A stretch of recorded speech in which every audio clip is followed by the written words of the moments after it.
Good morning, everyone. Once again, I am here with chapter number 4, A Truly Beautiful Mind. Paragraph number is 12. Einstein's new personal chapter coincided with his rise to world fame. अब जो Einstein का जो निजी अध्याय है, जो उसका personal जीवन है, वो संयोग से उसके विश्व प्रसिद्धि प्राप्ति पाने के साथ ही शुरू हुआ। मतलब जो आइंस्टीन का जो निजी अध्याय, जो निजी जीवन है, वो उसका स्टार्टिंग कब से शुरू हुआ? जब से उसने वर्ल्ड पॉपुलैरिटी पाई, संयोग से तभी उसका निजी जीवन भी क्या हुआ, उसका अध्याय शुरू हुआ। In 1915 he had published his general theory of relativity. 1915 में आइंस्टीन ने अपनी जो थ्योरी थी, जनरल थ्योरी ऑफ रिलेटिविटी, उसको आइंस्टीन ने प्रकाशित की। Which provided a new interpretation of gravity, जिसने जो ग्रेविटी है, जो गुरुत्व है, जो ग्रेविटी है, उसमें उसने इसका क्या किया? नया एक्सप्लेनेशन दिया, एक नई व्याख्या दी। आइंस्टीन ने अपनी जो जनरल थ्योरी ऑफ रिलेटिविटी थी, जो कि 1915 में प्रकाशित की, उसमें उन्होंने ग्रेविटी की, गुरुत्व की एक नई तरीके से व्याख्या की, एक नए ढंग से उसको एक्सप्लेन किया। An eclipse of the sun in 1919 brought proof that it was accurate. और 1919 में जब सूर्य ग्रहण लगा, 1919 में जब सूर्य ग्रहण लगा, तो उससे यह बात प्रूफ हो गई, साबित हो गई कि आइंस्टीन ने जो कहा था उसकी बात पूरी तरीके से क्या है, सही थी या सही है। Einstein had correctly calculated in advance the extent to which the light from fixed stars would be deflected through the sun's gravitational field. Einstein ने एडवांस मतलब पहले ये कैलकुलेट कर लिया था। आइंस्टीन ने पहले से ही ये गणना कर ली थी कि फिक्स स्टार से आने वाला प्रकाश, अचल सितारों से आने वाला प्रकाश किस सीमा तक सूर्य के ग्रेविटेशनल फील्ड में विक्षिप्त होगा या विक्षिप्त करेगा। आइंस्टीन ने पहले से ये गणना कर ली थी कि फिक्स स्टार, अचल सितारों से आने वाला प्रकाश सूर्य के गुरुत्व क्षेत्र में किस हद तक या किस सीमा तक विक्षिप्त होगा। The newspapers proclaim his work as a scientific revolution. और समाचार पत्रों ने उसके इस काम को वैज्ञानिक क्रांति की संज्ञा दी, वैज्ञानिक क्रांति की उपमा दी। तो जो न्यूज़पेपर थे, उन्होंने अल्बर्ट आइंस्टीन के इस थ्योरी ऑफ रिलेटिविटी को साइंटिफिक रिवोल्यूशन के नाम से संबोधित किया, वैज्ञानिक क्रांति के नाम से संबोधित किया, या वैज्ञानिक क्रांति की उपमा दी या संज्ञा दी।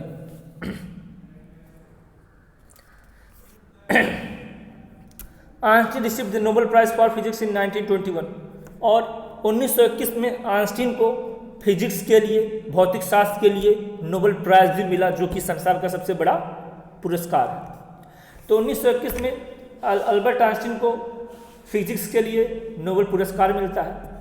He was award with honours and invitation from all over the world. अब पूरे संसार से उसके ऊपर सम्मान और निमंत्रण की बारिश होने लगी। पूरे संसार से उसके पास उसको सम्मान मिलने लगा, इन्विटेशन मिलने लगे, मतलब उसके ऊपर सम्मान, पुरस्कारों की बौछार होने लगी। And lauded by the press. और जितने भी प्रेस वाले थे, समाचार पत्र वाले थे, वो अल्बर्ट आइंस्टीन की भूरी भूरी प्रशंसा कर रहे थे। पूरे न्यूज़पेपर चैनल्स, मीडिया, समाचार पत्र, सब जगह अल्बर्ट आइंस्टीन की तारीफ हो रही थी। When the Nazis came to power in Germany in 1933। और 1933 में जर्मनी में जो नाजी थी, नाजी की पार्टी, वो सत्ता में आ गई। 1933 में जर्मनी में जो नाजी पार्टी थी, उसकी सरकार बन गई। And who was the we can see the leader of the Nazi party? Adolf Hitler. तो 1933 में जर्मनी में जो नाजी पार्टी है, उसकी सरकार बनती है, और जो नाजी पार्टी का मुखिया रहता है, हेड रहता है, वो कौन रहता है? Adolf Hitler.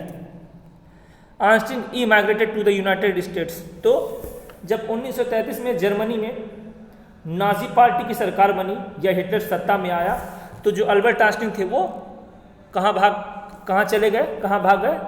अमेरिका चले गए।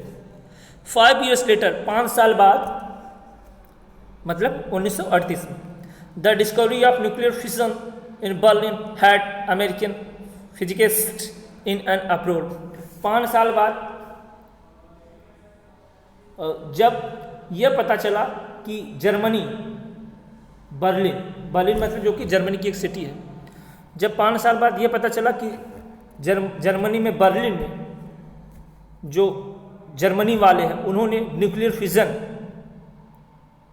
उन्होंने न्यूक्लियर विघटन की उन्होंने क्या कर ली है, खोज कर ली है, तो जितने अमेरिकन भौतिक शास्त्री थे या वैज्ञानिक थे वो चिंता में पड़ गए, वो परेशान हो गए। Many of them had fled from fascism just as Einstein had, क्योंकि उसमें से बहुत सारे फासिज्म मतलब कट्टरवाद की वजह से जर्मनी से भागकर अमेरिका आए थे।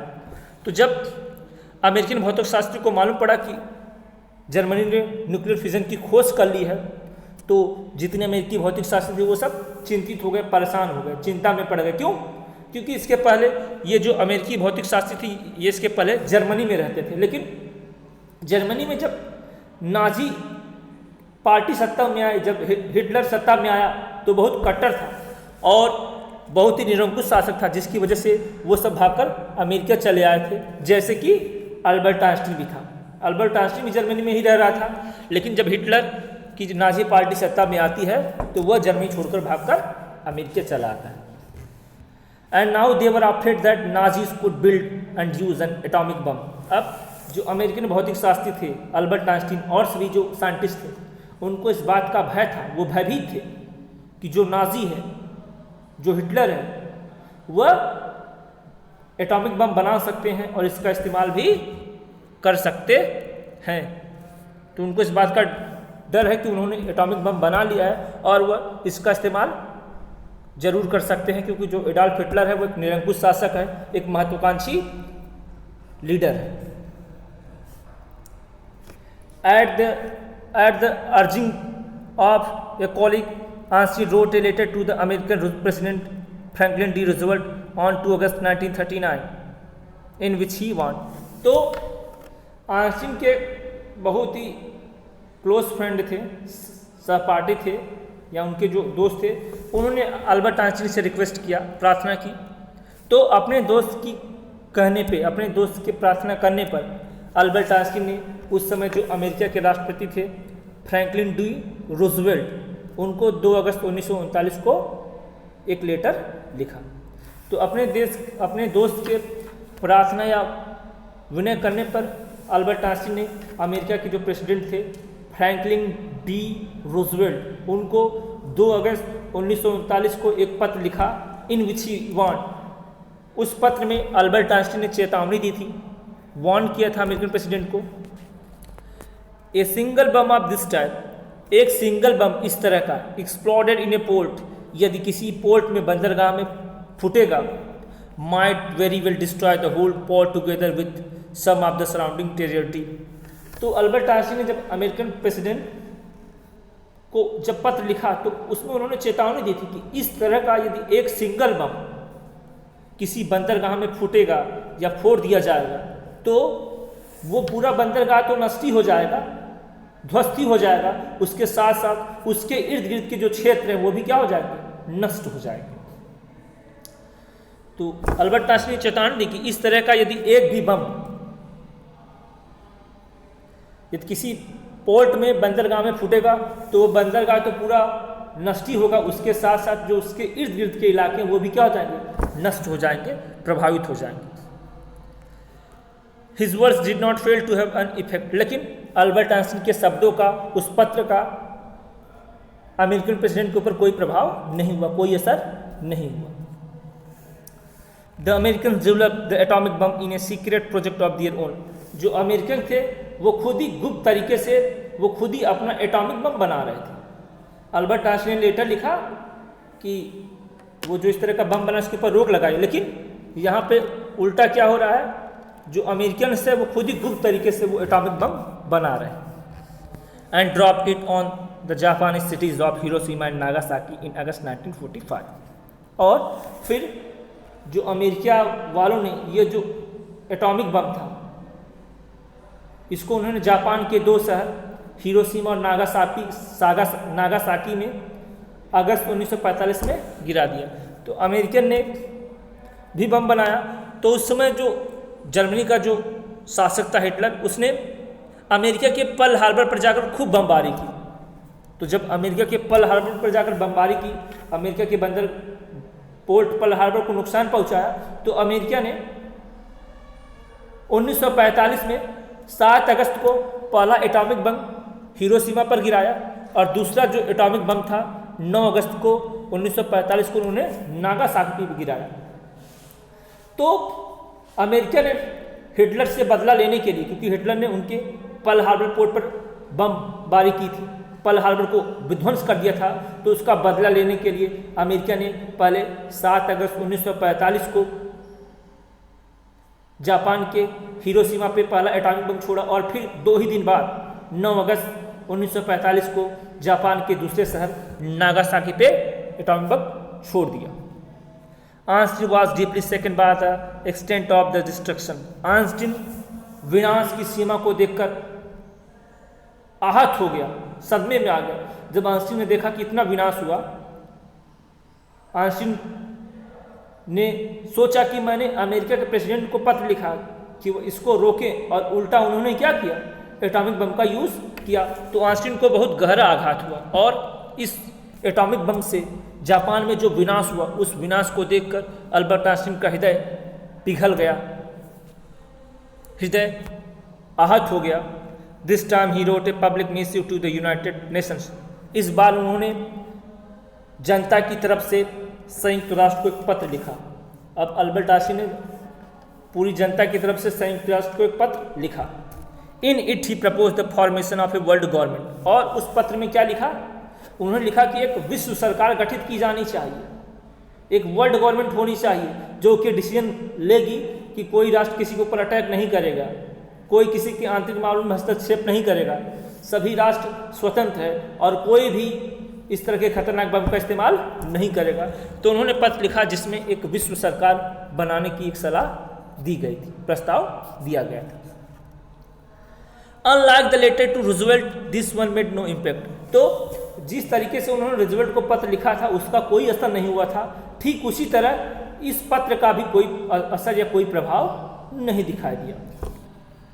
But over the next decade, लेकिन आगे आने वाले दशकों में, decade means duration of 10 years, decade का मतलब होता है 10 वर्ष की अवधि, 10 वर्ष। लेकिन आगे आने वाले अगले दशकों में Einstein got even more involve in politics. लेकिन आगे आने वाले दशकों में अल्बर्ट आइंस्टीन पॉलिटिक्स में, राजनीति में सक्रिय हो गया, वो राजनीति में सक्रिय भाग लेने लगा। Agitating for an end to the arms building, और सक्रिय भाग लेने लगा। और ये जो शस्त्र थी, ये जो लोग शस्त्र बना रहे थे, इस शस्त्र समाप्ति के खिलाफ वो आंदोलन छेड़ने लगा। उसने आंदोलन चलाया कि शस्त्र निर्माण न किया जाए, इस तरह के खतरनाक बम को न निर्मित किया जाए। And using his popularity to campaign for peace and democracy, और उसने शांति और लोकतंत्र के लिए, प्रजातंत्र के लिए अपनी लोकप्रियता का फायदा उठाते उसने अभियान चलाया। अल्बर्ट आइंस्टीन फेमस था, तो उसने अपनी लोकप्रियता का फायदा उठाते हुए उसने विश्व की शांति के लिए, प्रजातंत्र की शांति के लिए उसने क्या किया, अभियान चलाया। वो अभियान चलाने लगा। अभियान कैसा कि शस्त्र बनाना बंद किया जाए, इस तरह के खतरनाक जो वेपन्स हैं उनको न बनाया जाए, और वो घूम घूम कर अभियान, आंदोलन चलाता था जिसमें वो प्रजातंत्र और शांति के लिए लोगों से अपील करता था। When Einstein died in 1955 at the age of 76, Einstein died in 1955 at the age of 76. सन 1955 में 76 वर्ष की आयु में अल्बर्ट आइंस्टीन का निधन हो गया। 1955 में 76 वर्ष की आयु में अल्बर्ट आइंस्टीन ने इस दुनिया को अलविदा कर दिया। He was celebrated as a visionary and world citizen as much as a scientific genius. Albert Einstein एक स्वप्नवादी, आदर्शवादी और इसके साथ ही साथ वो एक विश्व नागरिक थे। तो अल्बर्ट आइंस्टीन विश्व नागरिक और आदर्शवादी के रूप में उतना ही प्रसिद्ध थे जितना कि वो अपनी वैज्ञानिक प्रतिभा के लिए जाने जाते थे। तो जो अल्बर्ट आइंस्टीन थे वो केवल साइंटिफिक जीनियस ही नहीं थे, वो एक उच्च कोटि के वैज्ञानिक ही नहीं थे, इसके अलावा वह एक महान विश्व नागरिक और वह एक आदर्शवादी इंसान थे जिन्होंने संसार को सही रास्ता दिखाया, जिन्होंने संसार को शांति का रास्ता दिखलाया। So today we have completed chapter number 4, a truly beautiful mind. Thank you.